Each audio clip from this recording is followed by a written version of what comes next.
semua, kembali lagi bersama aku Selvi Darlin Rombe, NPM 1740604018 dari Universitas Borneo Tarakan, jurusan Pendidikan Matematika angkatan 2017. Saya akan mewawancarai dua orang siswa di tingkat SMP. Dia ini bersekolah di SMP Negeri 7 Tarakan. Nah, lanjut ke videonya. Selamat menonton. Oke, baiklah, di sini saya akan mewawancarai narasumber saya yang pertama. Silakan memperkenalkan diri.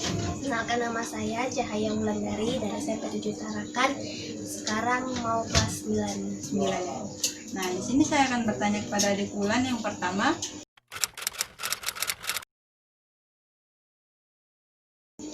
Kalau pendapat saya ya sulit ngerjainnya karena tidak ada penjelasan dari guru. Sedangkan kalau di rumah kita belajar itu harus benar-benar mengerti, harus berusaha tuh bagaimana dapat rumusnya, dapat hasil yang tepat gitu. Ya.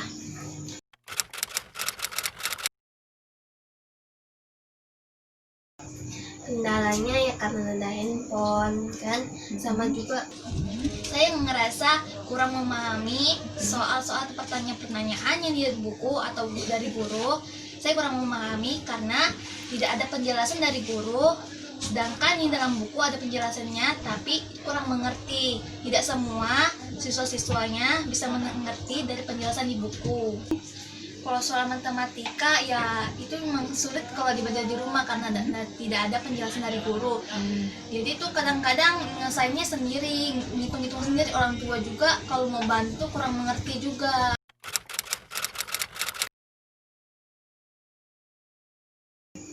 Kalau saya ya pilihnya tetap tatap muka, karena kalau tatap muka kan lebih jelas lah, gurunya menjelaskan lebih rinci, lebih detail lah. Kalau di rumah kurang rinci lah, kurang baik untuk kita mengerjakan tugas-tugas sekolah gitu.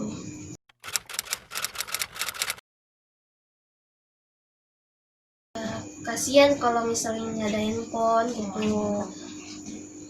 Jadi lebih memilih untuk belajar secara tatap muka gitu.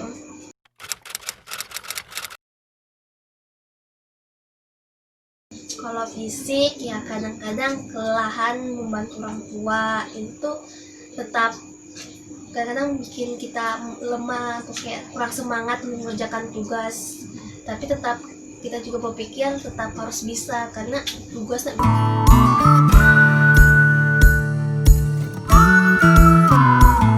Oke, baiklah, di sini ke narasumber saya yang kedua. Silakan memperkenalkan dirinya.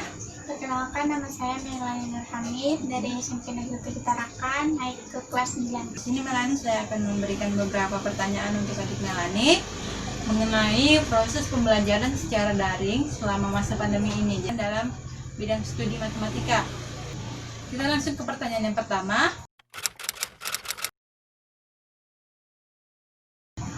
Ya, kalau dalam pembelajaran matematika itu kan seperti disuruh nulis rumus-rumusnya. Nah, di situ kadang-kadang kalau misalnya nggak dijelaskan rumusnya ini itu ya susah aja gitu. Kan kalau di guru kan dijelaskan di papan nulis rumus ini tuh ini. Nah, kalau di buku tuh kadang kurang ngerti lah, terus kurang lengkap juga. Kalau penerapannya jadi karena kurang penjelasan, jadi penerapannya itu masih kurang efektif gitu. Iya. Yang kedua.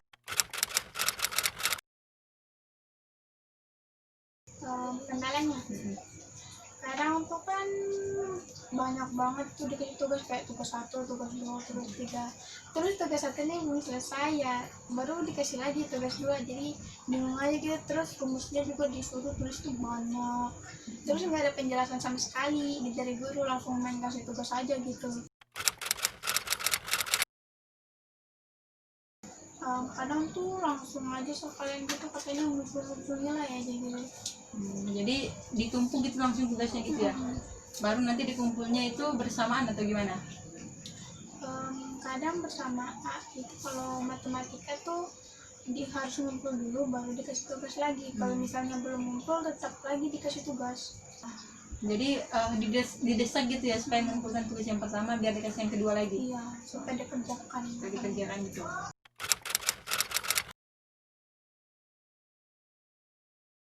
Kalau aku sih tatap muka lah ya. Soalnya kalau misalnya dalam bidang matematika itu kan kita tuh harus pelajari rumusnya.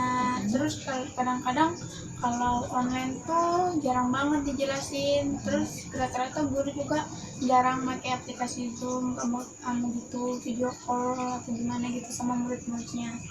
Karena ya langsung ngasih tugas aja gitu, jadi bingung ngerjainnya. Oh, jadi gurunya ini nggak ada inisiatif untuk video call atau melalui Zoom gitu ya untuk menjelaskan ke murid-muridnya. Gitu. Cuma kasih tugas. Cuma kasih tugas tanpa dijelaskan gitu dan harus dikerjakan dengan waktu yang singkat gitu. Iya. Oke. Kalau fisik kan kita tuh juga bantu orang tua di rumah.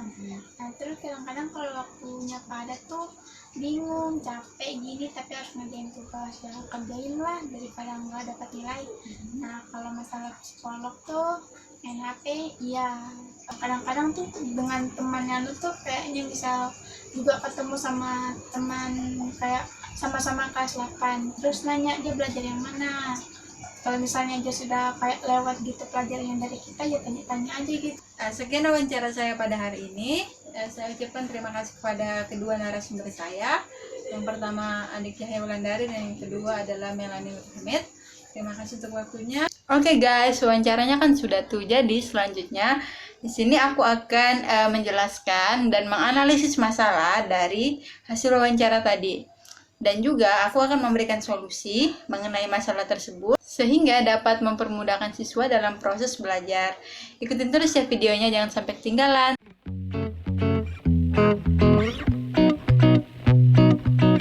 Data di sini saya akan menjelaskan.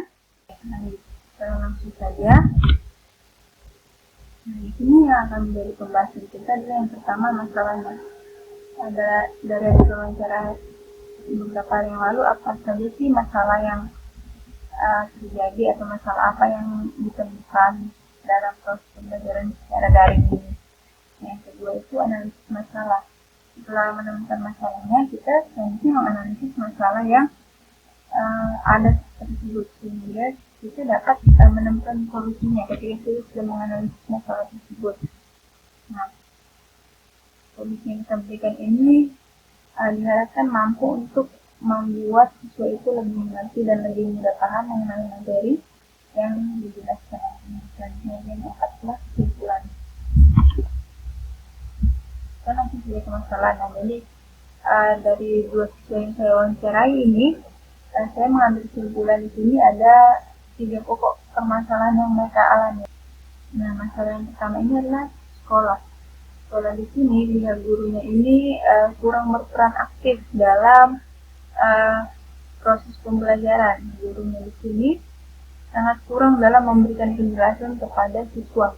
Jadi siswa hanya diberikan tugas tanpa diberikan penjelasan dari guru, sehingga membuat siswa itu kurang mengerti dan membuat siswa itu kebingungan bagaimana mengerjakannya kalau tidak diberitahu proses pengerjaan, langkah-langkahnya dan juga penjelasan mengenai materi persoalan yang diberikan tersebut. Nah, kedua itu adalah masalah dari keluarga.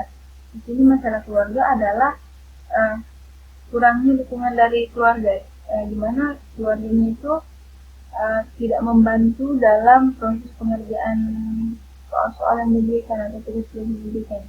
Jadi si anak tersebut mengerjakan setiap tugas yang diberikan dari sekolah sudah tanpa penjelasan dari guru, di rumah juga tanpa dibimbing oleh orang tua, sehingga membuat siswanya itu kurang dalam memahami materi pembelajaran. Selain itu juga dari pihak keluarga di sini karena kesibukan yang ada pada keluarga atau orang tua yang sibuk bekerja, membuat siswanya itu kurang diperhatikan dalam proses pengerjaan tugas, hanya sekedar disuruh mengerjakan tugas tanpa dibantu dalam proses penyelesaiannya. Nah, di sini yang ketiga adalah umum. Umum itu yang saya maksudkan adalah tidak memiliki fasilitas, misalnya handphone, atau tidak memiliki komputer untuk belajar secara daring. Sedangkan yang kita ketahui bahwa belajar secara online ini harus mempunyai HP atau enggak laptop untuk belajar. Analisis masalah. Nah, analisis masalah di sini yang pertama, sulitnya beradaptasi dengan proses pembelajaran yang baru ini dengan proses daring. Jadi, sulitnya beradaptasi di sini adalah yang awalnya proses pembelajaran secara tatap muka, karena adanya pandemi ini, secara tiba-tiba berubah menjadi online. Tidak semua siswa itu kemarin dalam menggunakan gadget. Ada juga yang masih baru menggunakan, sehingga perlu beradaptasi dengan yang namanya proses pembelajaran secara daring ini. Yang kedua ini adalah kurangnya penjelasan yang diberikan oleh guru. Akibat dari kurangnya penjelasan yang diberikan guru tadi, maka menyebabkan siswa menjadi lambat dalam menerima pelajaran. Nah, yang keempat di sini adalah kemampuan siswa untuk berpikir kritis, mampu menghubungkan ilmu dengan dunia nyata, menguasai teknologi informasi, komunikasi, dan berkolaborasi. Nah, maksudnya di sini adalah yang seharusnya ikut pembelajaran secara daring ini dapat membuat siswa itu menjadi berpikiran kritis, dapat menghubungkan ilmu dengan dunia nyata, menguasai teknologi dan komunikasi dan sebagainya. Malah siswa tersebut tidak mampu dalam menguasai semua ini, dikarenakan dari gurunya sendiri pun kurang memberikan penjelasan atau kurang memberikan fasilitas untuk mereka belajar dengan menggunakan media sosial yang ada, dengan menggunakan aplikasi-aplikasi yang ada untuk proses pembelajaran. Tapi di sini gurunya sangat kurang dalam hal itu, sehingga siswa tidak memiliki kemampuan yang diharapkan melalui proses pembelajaran secara daring ini. Nah, yang kelima adalah membuat proses pembelajaran matematika yang digunakan saat ini. Dan itu kita akan solusi. Nah, solusi kita yang saya tawarkan di sini adalah mengubah proses pembelajaran. Mengubah proses pembelajarannya itu dengan menggunakan aplikasi Zoom Meeting, guru dapat menjelaskan materi pelajaran sehingga lebih mudah untuk membuat siswa mengerti. Dengan menggunakan aplikasi Zoom Meeting ini, guru dapat menjelaskan kepada siswa mengenai pelajaran, mengenai materi-materi, bahkan di dalamnya di-sharekan tutorial-tutorial pembelajaran atau langkah-langkah proses pengerjaan soal dalam Zoom Meeting ini. Jadi ini sangat membantu dalam mengubah proses pembelajaran menjadi lebih baik dan lebih efektif. Melalui Zoom Meeting ini juga siswa antar siswa ke guru, antar siswa ke siswa juga bisa saling berdiskusi untuk menyelesaikan suatu masalah yang ada, sehingga membuat pembelajaran itu menjadi lebih aktif dan lebih fun, dan membuat siswa itu nyaman dalam belajar. Nah, yang ketiga itu beradaptasi. Guru juga harus bisa memaklumi dengan adanya siswa yang masih kurang update atau kurang mengerti mengenai pembelajaran secara online ini.